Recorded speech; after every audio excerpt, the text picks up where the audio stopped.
சென்னை கடற்கரை தாம்பரம் இடையே ரயில் சேவை பாதிப்பால் பணிக்கு செல்வோர் மிகுந்த பாதிப்பை சந்தித்திருக்கிறார்கள். விவரங்களோடு செய்தியாளர் ஜெயலானி இணைப்பில் இருக்கிறார். ஜெயலானி, வணக்கம். சென்னை நுங்கம்பாக்கம் பகுதியில் தண்டவாளத்தில் விரிசல் ஏற்பட்டதன் காரணமாக சென்னை கடற்கரை முதல் தாம்பரம் இடையே இயக்கப்படும் ரயில் சேவையானது பாதிக்கப்பட்டிருக்கிறது. நேற்று முன்தினம் 41 ரயில்கள் பராமரிப்பு பணி காரணமாக ரத்து செய்யப்பட்டதாக சென்னை ரயில்வே கோட்டம் அறிவிப்பு வெளியிட்டிருக்கக்கூடிய இந்த சூழல்ல தற்போது இன்றைக்கு சென்னை நுங்கம்பாக்கம் பகுதியில் இந்த விரிசல் ஏற்பட்டிருக்கிறது. அதன் காரணமாக பொதுமக்கள் என்னென்ன பாதிப்புகளை சந்தித்து வருகிறார்கள்? வருங்கள். வணக்கம் மௌனிகா. புறநகர் மின்சார ரயில் சேவை என்பது சென்னையின் அத்தியாவசிய பயணங்களுக்கு பொதுமக்களுக்கு பயன்பட்டு வருகிறது. இப்படியான சூழ்நிலையில கடந்த 2 தினங்களுக்கு முன்பாகத்தான் புறநகர் மின்சார ரயில் அந்த பராமரிப்பு பணி காரணமாக நிறுத்தப்படுவதாக தெரிவித்திருந்தார்கள். குறிப்பாக தண்டவாளம் மேம்படுத்துதல் உள்ளிட்ட பல்வேறு பராமரிப்பு பணிகள் என்பது மேற்கொள்ளப்பட்டதாக தெரிவிக்கப்பட்டது.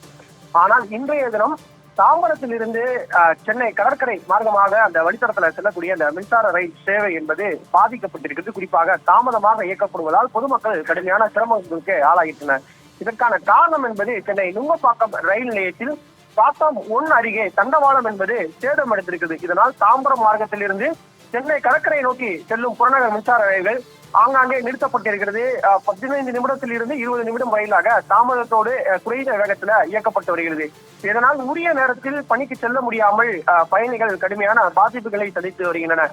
இந்த நிலையில அந்த சேதமடைந்த தண்டவாளங்களை சீர் செய்யக்கூடிய பணியில ரயில்வே துறை அதிகாரிகள் தொடர்ச்சியாக ஈடுபட்டு வருகிறார்கள். அதனை சீர் செய்தாலும் கூட குறைந்த வேகத்தில் இயக்கப்படும் போது மீண்டும் அவை சேதமடைவதாக கூறப்படுகிறது. எனவே அதனை முற்றிலுமாக சரி செய்வதற்கான பணிகளில் மும்முரமாக ரயில்வே கோட்ட அதிகாரிகள் ஈடுபட்டு வருகிறார்கள். இதன் காரணமாக வேறொரு தண்டவாளத்தின் வழியாக ரயில்கள் மாற்றி இயக்கப்பட்டு வருகிறது. தகவல்களுக்கு நன்றி ஜெயலானி.